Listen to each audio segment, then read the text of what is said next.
Welcome everyone to our next in a series of CPD in 43, where we have Paul Bussey and Tony Putsman, who are experts in the area of CDM.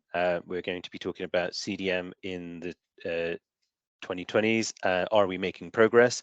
There'll be some really interesting, valuable CPD today. So I encourage you to take notes, listen to this as carefully as possible, and then also as well in due course when it's uploaded to YouTube, maybe refer to it again.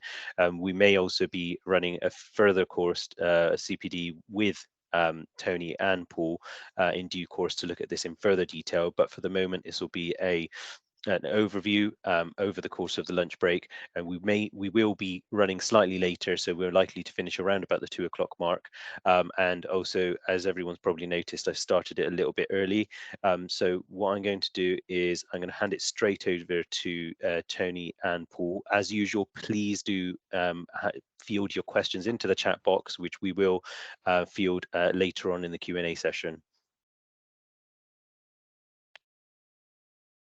So straight over to you, Tony and Paul. I'm not seeing the presentation at the moment. If you just share your screen. Okay, I have to go back into share. Okay. Yeah. So, good afternoon, everybody, and thank you for the opportunity to talk about our favourite subject. Paul and I, as Usma says, we've been involved with CDM for many years.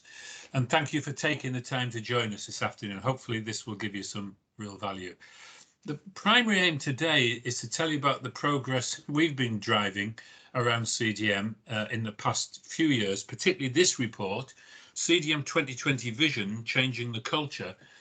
The primary purpose today is to explain how the report came about, what the content is, and show you a little bit of the content. Before I do that, a little bit about Paul and I. We have quite a lot in common, and we're quite different in a number of respects. So we're both quite old. We've been in the construction industry since the 1970s. So when CDM came along in the 1990s, we're already experienced practitioners. Paul's an architect, I'm a civil engineer. He's primarily a designer, I'm primarily a contractor.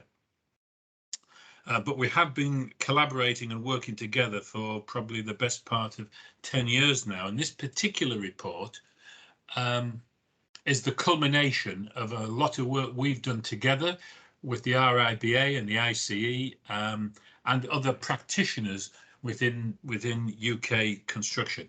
I'll talk more about the Construction Industry Advisory Committee and this Keeping Pace with Change working group, but basically this report was produced in conjunction with other construction professionals through the CIC and the Cognac working group.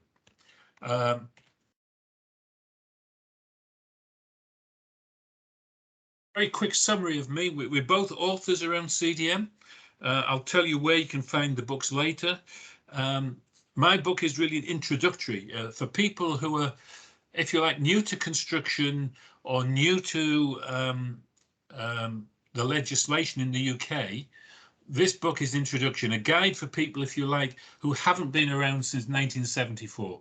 I graduated in 74, so health and safety has been part of my career from the outset. And I've tried to give a broad introduction to the industry and the legislation and how applying the CDM regulations sensibly can help project delivery. That's it in a nutshell. Paul, as I say, is a different animal from me. We've been around the same length of time, but he's an architect and has written his book. I wrote my book around the 2007 reg, so my book is about 10 years old now. Paul, do you want to just give your little introduction and a little bit about your book, because very relevant to members of the CIAT, I would imagine. I'll just say I'm a little bit younger than Tony, graduated in late 70s, but not too far away, but also worked with a contractor in Africa for a while, which has led me to understand a lot about health and safety, to be honest, and perhaps how not to do it sometimes. So I put together this practical guide as requested by the RIBA to help architects design and other designers. So CIAT very much come into that. I spent some time doing an HNC before I took my degree, and I think many of you CIAT members have come through that route. and it was very practical and very appropriate. So I think I bring a fair balance of those issues, but to try and make this a day job, not something that you have to go through masses of legislation and fill in umpteen checklists to comply with. So bringing it to the designer's work day. Thank you, Tony. Thank you, Paul. I mean, what I would say about the two books is my book is very much an introduction for the novice client, novice designer, novice contractor. It doesn't matter. Paul's book is a much more advanced book, I would say, specifically for designers.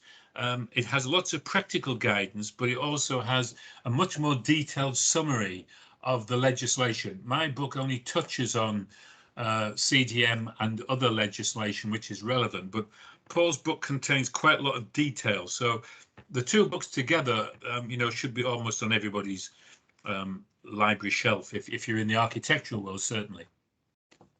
So as I say, we started collaborating through the CIC maybe 10 years ago, and we've worked together both in delivering training and producing books and reports that help practitioners, help professionals, as Paul says, to do it without this bureaucratic approach. This isn't the first report we've produced for Keeping Pace with Change Working Group. The previous report was 2019. It was about CDM, and we'll tell you where to find that later. But we realised with the last report that just producing reports doesn't really deliver any value, because hardly anybody knows you've done the report, and even the people who know about it probably aren't going to read it. So when we produced this report, we started the report in late 2019, and the intention was it would come out in April 2020, the 5th anniversary of the revision to the regulations, and I'll go into the reasons why it took longer a little bit later. But it eventually came out in, I think it was May of 2021, and we were committed to not just producing the report, but promoting it within the industry. And we put together a set of slides, and you're going to see the slides, that set out to tell people what was the aim of the report, who produced it, how much was the HSE involved, and why and how do we think it's going to help to change the culture of the industry. You'll have your own views about the industry. I think Grenfell was a wake-up call particularly, but there's lots of examples that says we're not really doing it as well collectively as in an industry. Even if we think individually we're very good at what we do, as an industry we're not as good. What can we do? And we promote this idea of, since 2015, of approaching projects with this strategic CDM approach. And this report builds on the previous one to explain, you know, if you like, what good looks like, because the problem is people have an idea of what CDM is, and as Paul says, it's often spreadsheets and tick boxes and onerous documentation that doesn't really add any value. So we've been pushing this concept initially with the ICE and then with the RIBA, that there needs to be this strategic analysis of projects from the very start, with the practitioners and the client, if possible, applying their CDM knowledge. I'm going to say right away that the majority of clients, big or small, have sketchy CDM knowledge at best.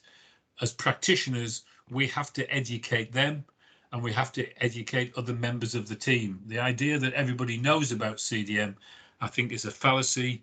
And the initial stage of the project is when we can look at the project. We also need to look at CDM and make sure that we're all looking at CDM in a similar way. What we call, Paul and I have invented this concept of CDM differently. CDM differently means doing it the way it was originally intended by the HSE, not the way the industry has decided to do it with this sort of focus on paperwork. The focus of the report is showing what the legislation refers to as the management arrangements for CDM. We started off with Paul and I were delivering RIBA training. We used to argue quite a lot. He says we don't argue. I say we do argue. We did argue about particularly CDM as it applies to domestic projects. And so we started off debating how the management arrangements for different domestic projects might be, if you like, at variance with what the regulations tend to imply. We'll talk more about that later. We started off with domestic projects, and over time, the variety of projects that needed looking at has been not bog standard CDM 2015 type arrangements. We'll talk about the range of different situations and projects that we eventually dealt with in this report. Along the way, that was very much my focus, was let's try and clarify the variation in arrangements for different projects. One of the working groups said, well, can we add a section on the frequently asked questions, both in RIBA courses and elsewhere, but particularly architectural practitioners have some very regularly occurring questions that Paul and I heard many times on courses, and other RIBA trainers have heard. So we said, well, yeah, we can do that. That proved to be quite a big challenge in the end of the day, to address questions in a way that was correct in the eyes of the HSE. We'll talk more about their involvement in a little while. And ultimately, like the previous report, we wanted to state as professionals that we think that the CDM regulations, although they're open to interpretation, they are very flexible. They were written with the bog standard building project in mind, but the HSE are aware that we don't all do bog standard building projects. And we've debated what the meaning is of the words in L153, but we've come to the conclusion that actually an informed team, a project team that understands CDM and the principles behind CDM, can make CDM work on any project. And we've got a selection of projects to show you today. So I've talked about the CIC. If you've never heard of them, which most people haven't, the Construction Industry Council is the pan-industry body that brings together professionals from different sectors, but particularly the design, not only, but particularly the design professions. RIBA, IC are no longer a member, but RIBA, RICS, CIAT, APS, there's lots of members. And they lead on one of the working groups at Cognac, what we call the Keeping Pace with Change working group. So I want people to be a little bit aware about that group. People were drawn from that working group to form what we call a task group. So this report was produced by a task group under the guise of the Keeping Pace with Change working group. And we have had some input from the HSE. They were not actively involved throughout the process, but we'll tell you about their views and their input. And then we'll tell you a little bit about who actually produced these reports, if you like, these case studies. So the Keeping Pace with Change working group, which is the sort of the home of the report, Keeping Pace with Change is one of a new group that came out of the reorganisation of Cognac in 2017. So Construction Industry Advisory Committee is a forum where the HSE Construction Division in the UK meet representatives from the construction sector, and CIC is a major part of that. And in 2017, this particular working group was commissioned to look at two areas. One, what we've called technological advances. How can digital developments help make construction safer in the UK, if you like? Paul and I were more interested in the other side of the working group, which is keeping pace with change in terms of professional education, legislation and the like. And as I say, we've produced two other reports, 2019 CDM 2015, from compliance to consultation collaboration. So a precursor to the report we're going to talk about today. And another report which really focused on undergraduate education. You see that they're all branded the same way, and they're all really talking about the same subject, is how do you make sure that the professionals, construction practitioners, can lead the project team, including the client, through the project in compliance with the law, but also getting the best out of the discipline, if you like, that legal duties impose. So the people who actually did the work on the report, Gary Mees, who's ex-president of the CIAT, he is the CIC Health and Safety Champion. He leads the Keeping Pace with Change working group, and he's a colleague of ours that we've known for a number of years. He sat on Cognac for a period, and he was actually the producer of the final document, if you want to call it that. I led the task group. Paul Alan Mead from Multiplex, which is a very large contractor, Randolph Lavelle from Jacobs, which is a very large consultant, and Gavin Bull, who's an IC member, but he's actually an HSE inspector, gave some valuable input, although he didn't work on the development of the report as actively as the rest of us. He made some important contributions. And essentially, this group worked together intensively from March 2020, when the pandemic broke, up until probably March 2021. So we had about a year of meeting pretty much every Thursday morning remotely. That was one of the benefits of pandemic. We met and we worked on this report every week for about a year to get to the final document. This is a sort of a selection of the projects that we've covered in the report. You'll see that the top line, there are two domestic, left and right. The one on the left is a project I was involved with through my daughter, was having an extension done. And the one on the right is a smaller extension that Paul's daughter was doing. And we thought it would be useful to look at CDM on those two projects. And we'll show you in the case studies how even on two fairly small, fairly similar domestic projects, the CDM profile, if you like, the management arrangements are quite different. We then looked at some bigger domestic projects, which we'll talk about later, and we realized that those have different management arrangements again. And then we started to expand into other sectors, large commercial building, small river improvements, airport construction, management of waste, energy from waste type projects. Management of those kind of projects is completely different. Process engineering is completely different from infrastructure or architectural. But each of the case studies was developed by a member of the task group working with other construction professionals. So some of the case studies are actually written by other parties, people who are involved in projects. And each case study is based on a real project, but to a degree they were both anonymized, so you won't see the real detail of who was involved. There are anonymized details. But to a degree, the management arrangements had to be idealized. These are not necessarily the arrangements that were in place on the real live project, because on some of the projects, the management arrangements were not legally compliant. We'll talk more about that later. But some of the projects, certainly the ones I was involved with, some of the leaders on the projects had the benefit of our training, so we're doing the projects pretty much in line with what CDM 2015 would expect. Hi Tony, can you hear me? I think the Yes, Paul. The adaptation to suit the CDM regulations was very much, I would say, forced on us by the HSE, because they felt there was a degree of non-compliance on those projects. But what we pointed out was they've all been completed, they've all been done.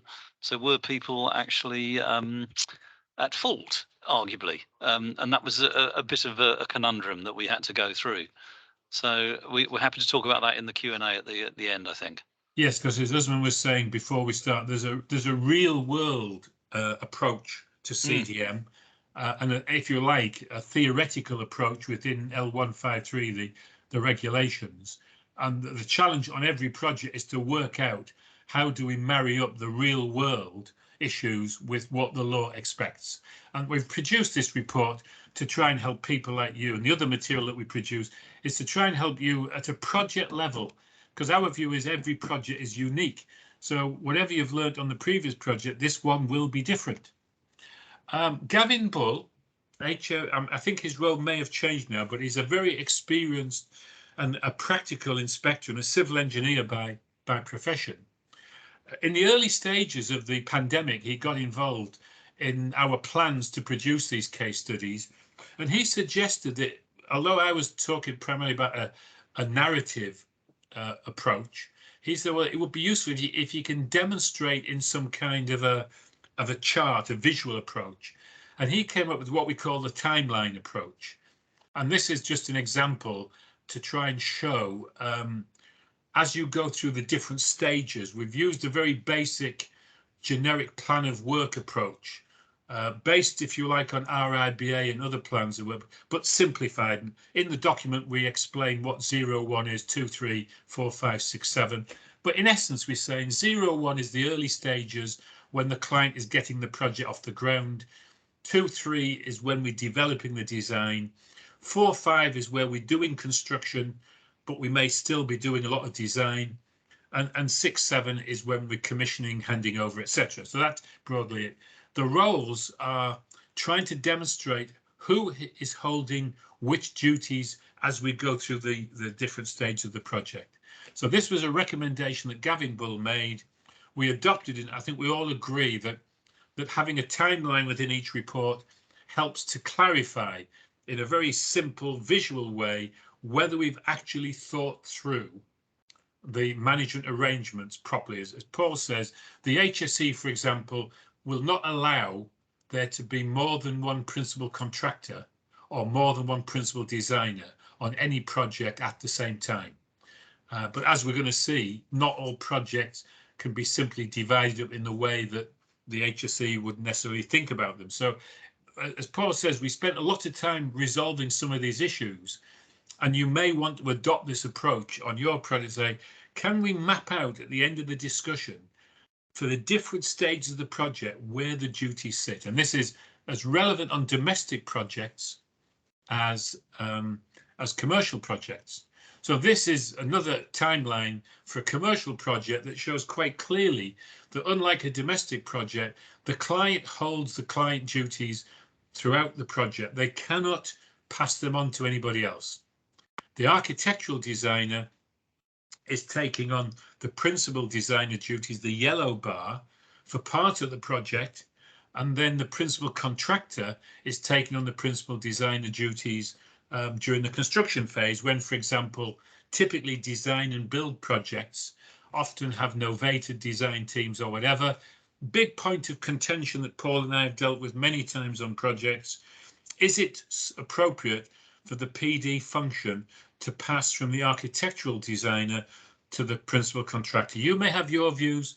We've certainly come to the view that the PD really should stay with what I'm going to call the lead designer, whoever is appointed, who has probably educated the client anyway. Our view is the PD function should sit with the lead design above the design process, which goes into the construction phase. So there's a separation of the PD function from the architectural function, even if the same organization is doing both. So that's something that we can debate later on. And we think that these timelines can help to very much clarify, you know, where do the main duty holders sit ideally. And these are things that we're saying really need to be sorted out in this strategic period. The 0-1 period is when these sort of debates and discussions and the thrashing through of the issues should take place. There's a lot to do, even on relatively straightforward projects, to get these things clear in our minds as a team, so we're not disagreeing, falling out or arguing later on the day. So Gavin contributed this timeline. Later on, his colleagues, Chris Lucas and Gordon Crick, who we've worked with on other issues, they scrutinise the document. As Paul says, they don't approve documents. They don't authorise them, even though Cognac involves the HSE. But they gave us guidance as to what was appropriate. As Paul says, if we tried to show two principal designers, they wouldn't accept it. So you can be sure that what we've put into this document aligns with HSE thinking. How will this report change the culture? Well, as I've said previously, that every project is different, and the industry will only change, in my opinion, one project at a time. At the moment, even if you have clients buying into this, clients will do different projects differently. So where you are involved in a new project, you have an opportunity to engage with the client and other, what I'm calling lead professionals, to start talking and thinking about CDM from a strategic perspective. And if you can change the way that one project is done, that will begin to change the culture. And I personally don't see any other way. Whatever legislation's in place, whatever major organizations say, every project has to be tackled almost with a blank sheet of paper. And how are we going to approach this project? This is one of the case studies. This is a very, very simple river improvement project, about as simple a CDM project as you can get. It still had one or two issues to iron out. So how will this report change the culture? Two ways. We use this kind of approach and this training on formal courses, the RIBA, the ICE, APS, WRSM. You know, this is now fairly generic training, and it can also be used at a project level. So we can give people formal training, they go away, or we can actually get involved as we do. Paul and I, Paul will tell you probably a bit more about his role, but we can get involved in real projects. And the hardest thing, I'll tell you now, is getting people in the early stage of a project to sit down and think and to talk strategically and be willing to learn from each other about CDM. People don't know as much about CDM as they think. The frequently asked questions, there's a whole appendix at the back of the report. Things like, what is the pre-construction phase? Do designers have to identify? These are all recurring questions. They started out as simple questions, but the answers weren't simple. We ended up doing a two-part answer to each question, which took quite a lot of resolving in some cases. What does the legislation say the answer is? And beyond what the legislation says, what do we say? So we think that the frequently asked questions appendix is a useful addition to the main body of the report. And we've had some very good feedback from the industry about how helpful it is. We're going to look at, after the we're going to break off in a moment. After the break, we'll have a look at the report and you'll see where the FAQ sits. There's nothing really new in what we're saying. The Latham Report back in '94, I touch on it in my book. I don't know whether Paul mentions it, but the Latham Report was extremely influential in getting the industry to think about what Latham called building the team early. Egan went on to talk about the the factors that need to be changed in construction. In ICE, we've had Project 13. We've now got the construction playbook, but it all comes down to this basic concept of balancing compliance and productivity, and balancing the different demands, the time and cost demands that we're all familiar with, quality, aesthetics, environmental drivers, sustainability. We now talk about net zero carbon, health, safety, well-being. The fact is, every project team has to address all of these issues, preferably as a team. The report came out in May of last year. It was hosted on the CIC website. We thought you probably won't ever find it there, so Paul and I put together a new website exclusively available to you and everybody else. It's called cdmdifferently.com, and this report is hosted on the resources page along with other reports, the books that we've written, other books, other articles that are what you might call blogs or posts. Everything is there for your benefit on www.cdmdifferently.com, and the resources page is the main page. So you can find the report we're going to look at now on that page.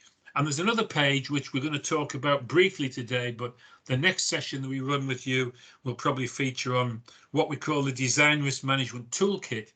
And there's a page on the website called Designing Differently, and you can see in advance of any future CPD what we mean by the DRM toolkit, which takes this strategic thinking, and this is very much Paul's contribution, taking the strategic thinking and developing it progressively into the more detailed parts of what you might call the project analysis.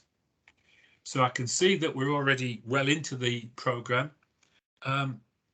The intention now is to take you into the report, to show you a little bit of the content and to address any questions that you might have. But before we go into the report, Usman, do we have any burning questions that you feel we have to take before we look at maybe some of the answers in the report?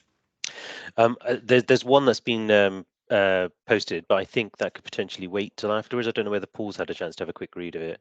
I have, and the answer is invariably no. This is about, do the builders on small projects, Tony, know much about CDM? And invariably they don't. Say that again. Do the who?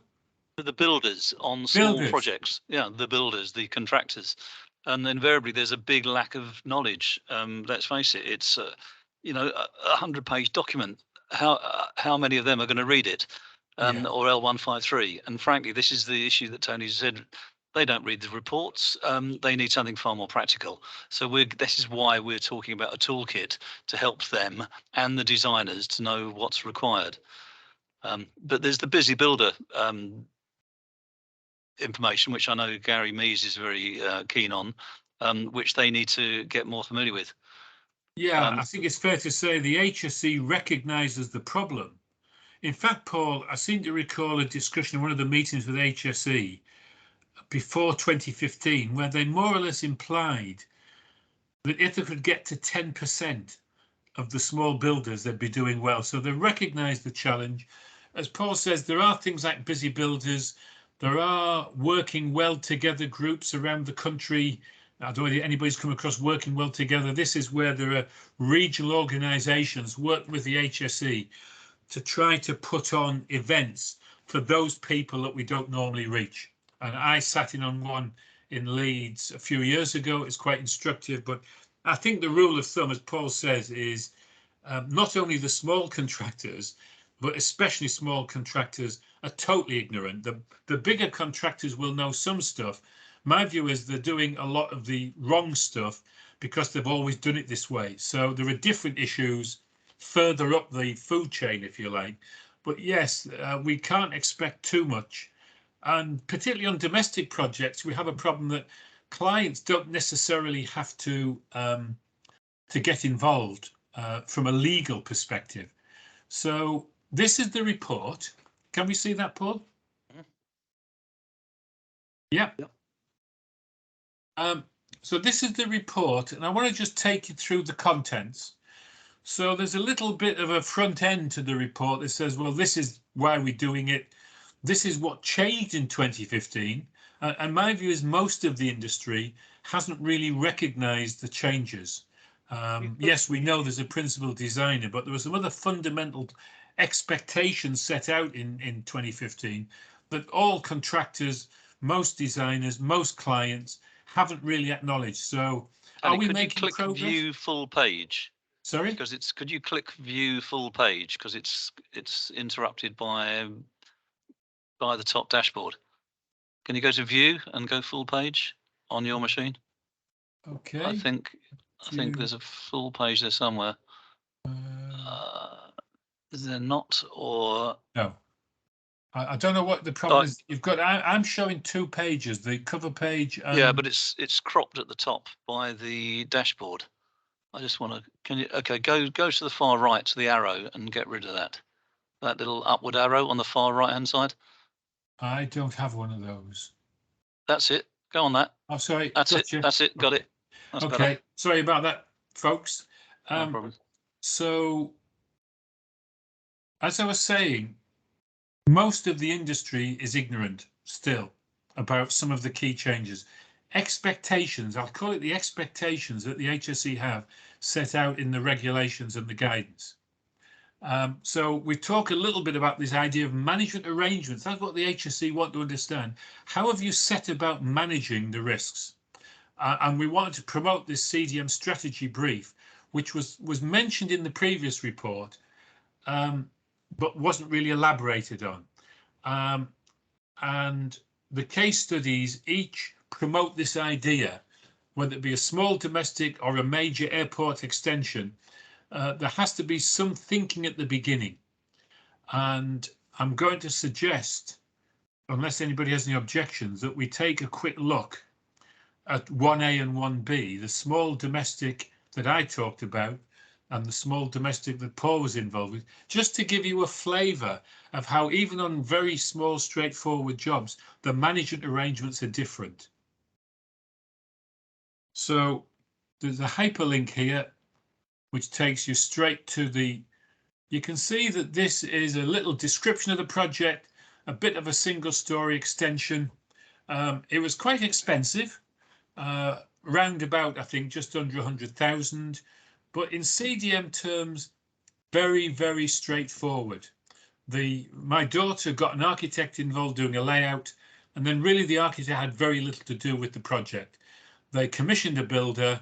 The builder did almost everything. And there was a kitchen designer.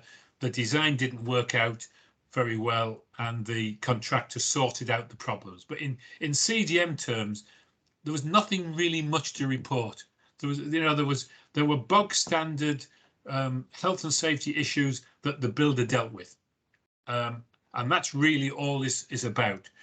The next one, 1B, so there's a little bit more about the project here, but 1B, I don't know why it runs over onto the same page. It shouldn't really do that. I wonder if I can take that down, Paul.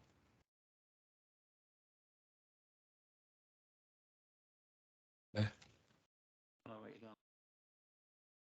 If we go to 1B, again, there's a little bit of trouble with the page breaks, Paul. Let's just start off. If you look at 1B, Paul will take you through, even though it was a smaller project in value terms, from a CDM point of view, more challenging. Yeah, I mean, it's the 30,000 extension to a lounge area, frankly, and some kitchen works, and some sewage works, or sewer works, which were a bit of a challenge. There was a sewer running across the back of the scheme. Could you go to the section, Tony? Yeah, just scroll down a bit and showing the section there, and the extension extended over that sewer. So there are issues of adjoining properties, but it turned out that sewer had already collapsed before the construction work started and was working, but not very well. And it all had to be dug up and then relayed in the adjoining properties as well as our property. So there were health issues, public health issues related to that. And the design had to change from an in situ slab to a beam and block arrangement spanning over because of a bearing on that new sewer. Right. And to be honest, they were sort of just the issues which delayed the project, which was annoyance to everybody. But what else do you do when you found it?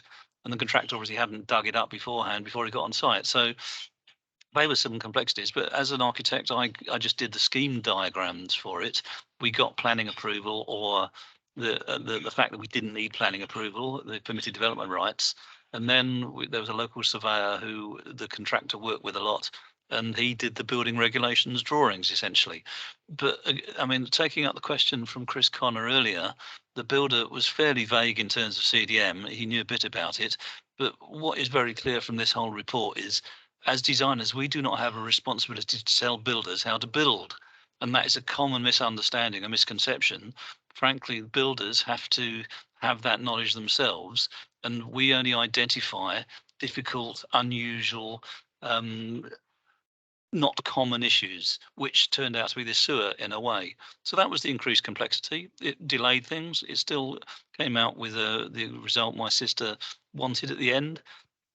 I hear recently she's had a few cracking issues with some plasterboard, but I think that's fairly minor, frankly. So it's been quite a good result. But as Tony says, it was slightly different setup with the team, and the surveyor took the building regs design on and then worked with the contractor a bit to resolve some of these building reg sewer issues. I want to just go back to the timeline, Paul, just to highlight what I think is a very important issue. You can see that the timeline here, the architectural designer took on the client duties. In general terms, if you read L153, the implication, I think, is the HSE expect that the contractor will take on the client duties. There is a potential for the designer to take them on, but they don't have to. And this was one of the issues that Paul and I debated.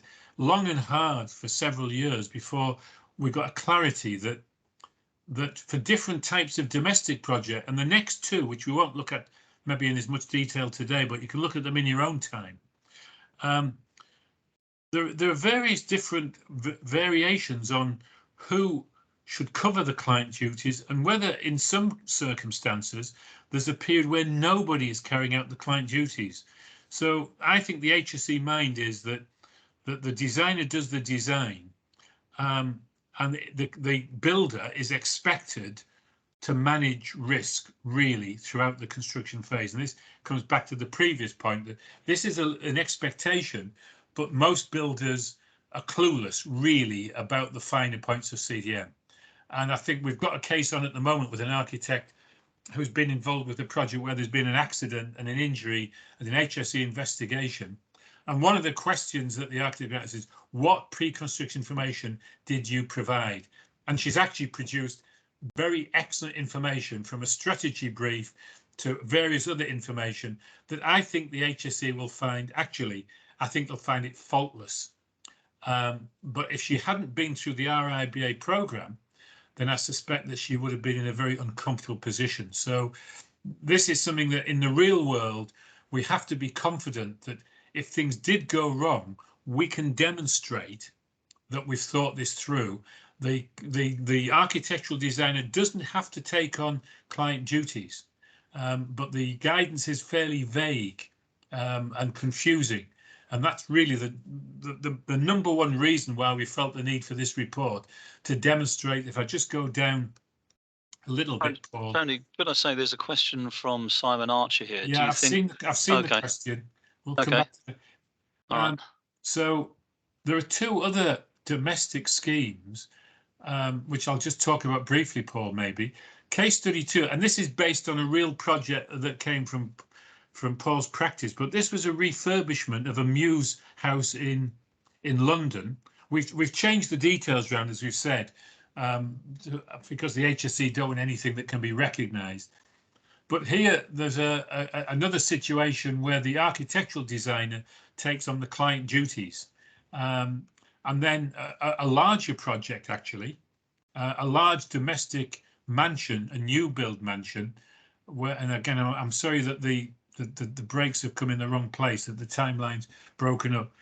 But the principal designer and lead designer, architect designer, refused on the big project to take on the client duty. So there's effectively a period before the principal contractor is appointed where nobody is carrying out client duties. And I think that's an anomaly. So these 4 case studies, just looking at the domestic scenario, show you that there can be very different arrangements, because not all domestic projects are the same. And I think the HSE had in their mind that all domestic projects are fairly simple extensions, and that clearly isn't the case.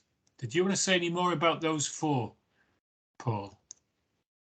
No, only to say there's obviously different sets of arrangements, and sometimes this whole thing about client duties is again a complete red herring. It can completely throw everything.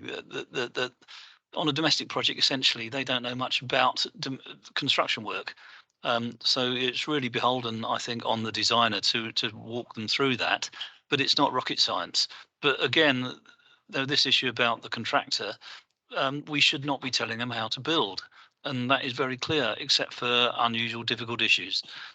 So I'm just looking through some of these questions here. Yeah, I can see the questions, Paul. So that. Do you want to start getting into that? Well, I think we need to, because we've got to 1:45. Before we do, I want to just see if anybody, we've covered the sort of the block of domestics, and you can see that there are other schemes. Some may not be relevant, but we go from medium size commercial to large commercial, and then some non-architectural type projects. Is there anything about this specific report that anybody wants to look at, or shall we switch to the questions that are on the chat at the moment? Anybody got any specifics about the report? I think Tony, if we switch to the Q&A, and then if anyone's got any questions that's specifically related to the report, then maybe they can email in, and we can discuss further. and we're happy to follow up, Usman, if people have queries after the event. We're quite adept at responding to specifics. If people want that bit of help, we don't get inundated, but we do get occasional requests to help to clarify a point. Happy to do that. So, Paul, which one do you want to take first? Well, let's go down from the top. I mean, I've got this one from Stephen Addis here talking about naming people on an F10 form. F10 form isn't that important, to be perfectly honest, and having your name on there is really just saying who was the structural engineer or who was the architect or the principal designer. And frankly, you know, that's really just for information for the HSE. I say it's not important. It's obviously included in the L153 as a requirement, but actually don't worry about getting your name on there. Presumably you're all competent. That is the is my sorry, I'm reading the question, but it's not clear to me what the question is, Paul. Can you just go through that question and read it out fully before we come? Okay, we have noticed that when filling F10 form, all named parties have their email addresses included. It does not send them AU, there's something wrong there. It does not tell you that you have been named on the F10 form. Well, I think that's totally immaterial. You were the structural engineer or the architect, so ipso facto, you should be on there. We need to be clear what the question is. Can we, there's a question before that one. Can we take the previous question and then ask Stephen to clarify what his question is? Because there's a question that says, do you think design risk assessments and registers the best way to report unidentified risks in pre-construction? Have you got that one in front of you? Well, yeah, but it's off the screen at the moment. It's okay, but our answer to that is no. Frankly, that's why we've developed the toolkit. Yes. So we'll go into that at the next session. Yeah. So I didn't go back to that, to be honest. Okay. No, I think it's important to state that we both believe that this traditional approach, which was never really endorsed by the HSE, is not the best way, and it diverts people from discussion and developing risk solutions to producing paperwork. So my book was originally entitled Teamwork, Not Paperwork, and Teamwork, Not Paperwork is an HSE slogan, not ours. So definitely not. But until you know the I think there's a really interesting point in this question from Stephen, and I know both yourselves can answer it quite clearly. There often is a statement included in many people's appointments where they say that they're not interested in being involved with CDM, or that they don't feel as though it's part of their scope, etc., and things like that. And I know that there's a specific response to that from a HSE/CDM perspective, and I think it would be really appropriate for that to be covered. Well, can I answer your question, Usman? I mean, everyone's involved in CDM. You can't just sign out of it. The question is, I assume, whether you're the principal designer or not. All designers have responsibilities, all contractors have responsibilities, but principal designers and principal contractors have additional responsibilities, but they're not rocket science. And this is an amazing sort of part of the conundrum. People think they can just hand on the duties to somebody else. Frankly, they can't.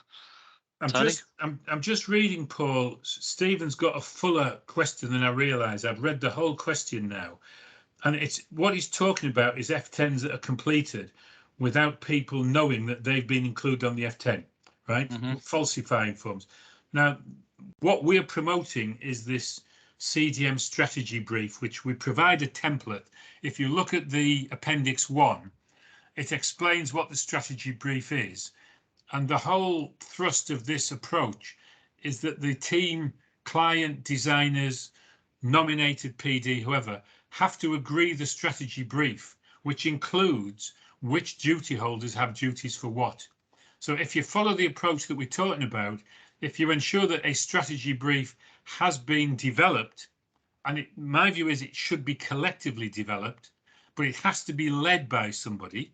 So the lead designer, whether it be an architect or an architectural technologist or a civil engineer or a process engineer, whatever, whoever's leading the team at the pre-construction phase should be leading the client and the others into working together to map out, using the template in Appendix 1 as a basis.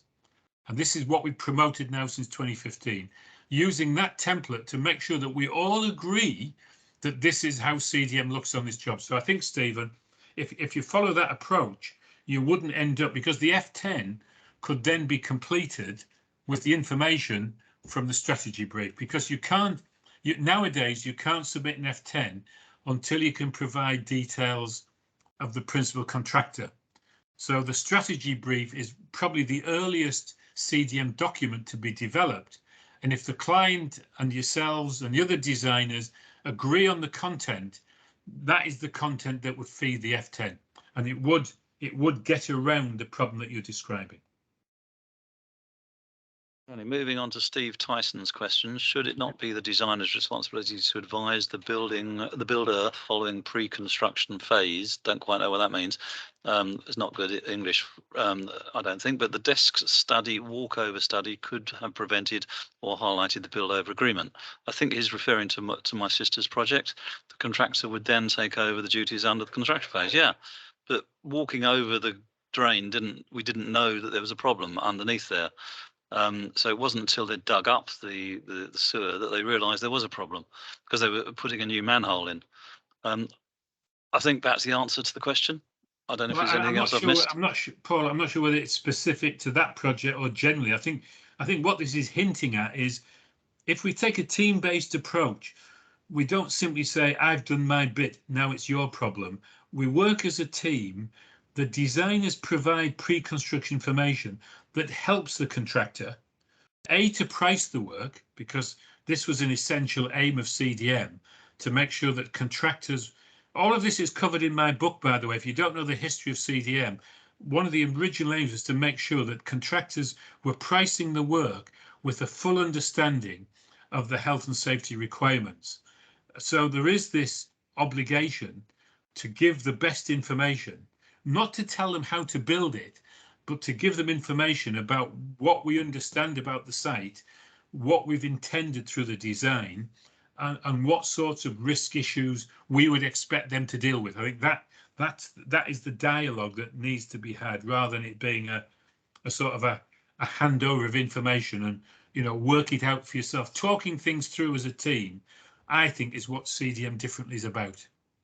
There's a lot of discussion about fraudulent falsification of F10s, and to be honest, I think I'd rather divert from that discussion, because it's going to take us away from what we're talking about today. I think we've dealt with that, Paul. I think so, yeah. I think we've got to leave that one. I haven't been, I'll be honest with you guys, I haven't come across that as an issue before. But it is an issue. It simply reinforces the argument that if we've all agreed in advance that the strategy brief is an accurate reflection of the duty holders, I mean, maybe what I should just do, Paul, is it sounds to me about people wanting to move away from the liability of CDM. That seems the underlying message I'm hearing here. And the fact is, all of us have got to, as Tony says, take on and engage with CDM as a process. Even if we've got PI insurance issues, we can all get PI insurance for this. And if you're doing the right thing, it will be applicable. If you're doing a criminal thing, it won't be. So, you know, that's where we should be. There's a lot on F10s. I'm looking at the further comments. This is the template that we've been using now for 7 years, to say every project needs to map this stuff out and agree. So the F10 issue to me is linked. I mean, you'll see under client's health and safety brief, there's a heading for F10. You know, do people understand what an F10 is, for example? And there's a comment here about the information maybe not being clear.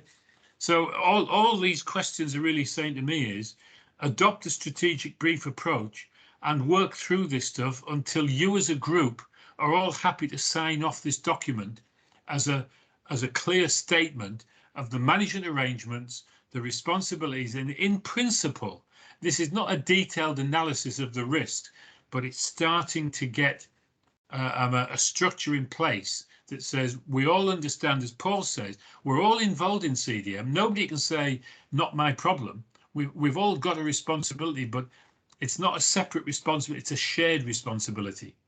And that's what this whole report and this whole briefing approach is trying to get at, that if there's a lack of clarity at the beginning, there'll be a lack of clarity as you go through the project. And if we've discussed issues early on, it helps to clarify things when, as I say, there's the potential for it to turn nasty. I think we all know that. It's quite difficult doing it. Questions in the chat, Tony. So look, I'm going to move on now. So there's Daniel Bent suggested Has there been any evidence as yet to suggest that CDM has been successful in reducing accidents across the construction industry, especially on small projects? And I think actually the answer is yes, there has been. There has been a reduction in deaths and accidents, but not so much in the small sector, as you point out. And that is we're not getting there. Big reports don't get read by small builders.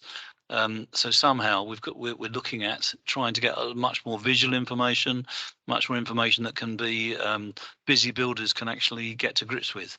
So that is part of the challenge that we're working on in Cognac to try and improve. And then there's a question here about try and get PI insurance for fire after the building safety bill. CDM and fire are different. There is CDM fire stage, construction stage fire issues. They're separate from the in-use issues, but from a CDM perspective, you should be able to get PI insurance. Building safety bill is running another course, which we haven't got time to talk about today. I can understand the problems there, though. So I don't think there's any more questions.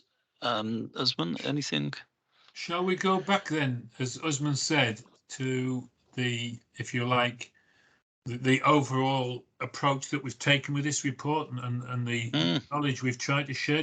Are there any other questions, Usman, that you have or other parties have about the? I think obviously just to highlight to everybody, this is even the introduction course is spread across 6 weeks. And is 2 to 3 hours per session. So 1 to 1.5 hours, I think. 1 to 1.5. Okay, so 1 to 1.5 hours Yeah. per session. Yeah. So please bear in mind the sort of the level of information that we're able to disseminate within the lunch break. So Tony and Paul did come in sort of trying to sort of disseminate as much as possible within reason.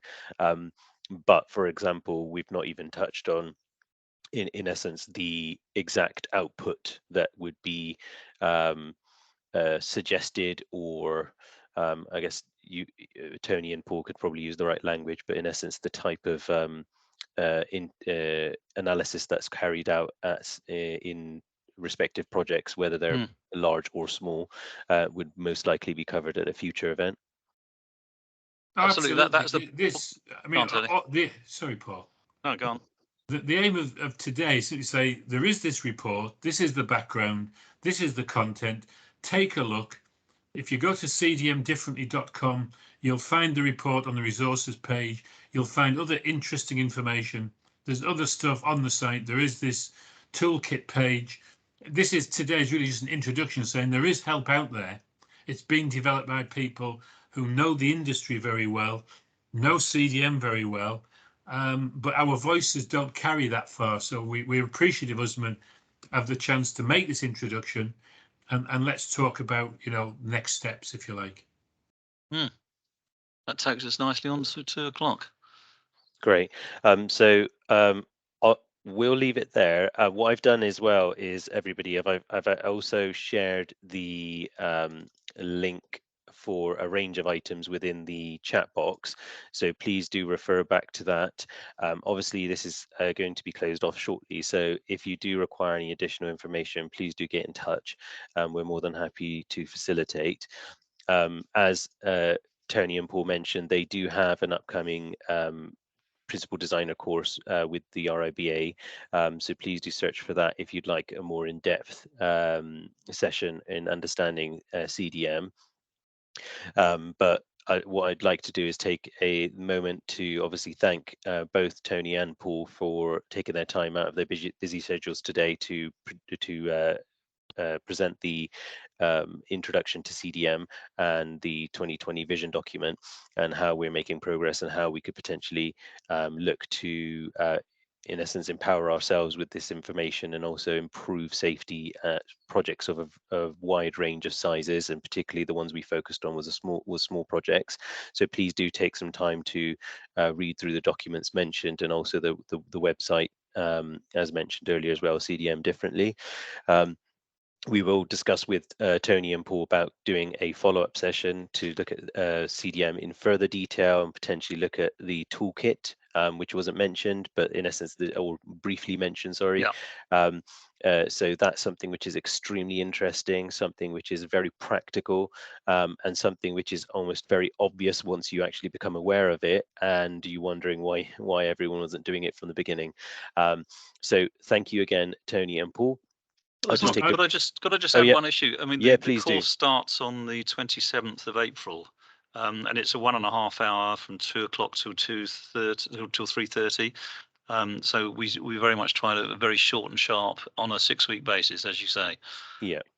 Can I just also add before we go that the report that you're looking at, my computer updated the format before the meeting, which is why it's all out of kilter. If you go online, you will see the layout is proper. It's all got messed up, which is why you'll see the introduction starts on page 2 and it should be on page 3 as you go through. But when you go into the website, the report will be set out properly. So it's not as higgledy-piggledy as it looks here with. You opened it in Word, Tony. That was the trouble. It should have been a PDF. Benefits of being the authors, you have the editable version. Yes. Yeah, we'll get that right.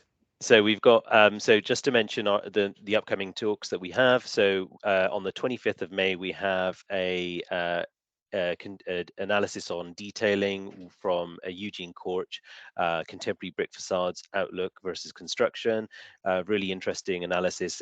He's also been to one of our previous events. If anyone's attended, they might be able to sort of recollect the analysis he did on a car park in London as well.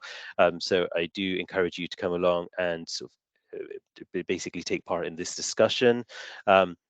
There's a talk which is regarding the UK BIM framework, which is from Dan Rossiter.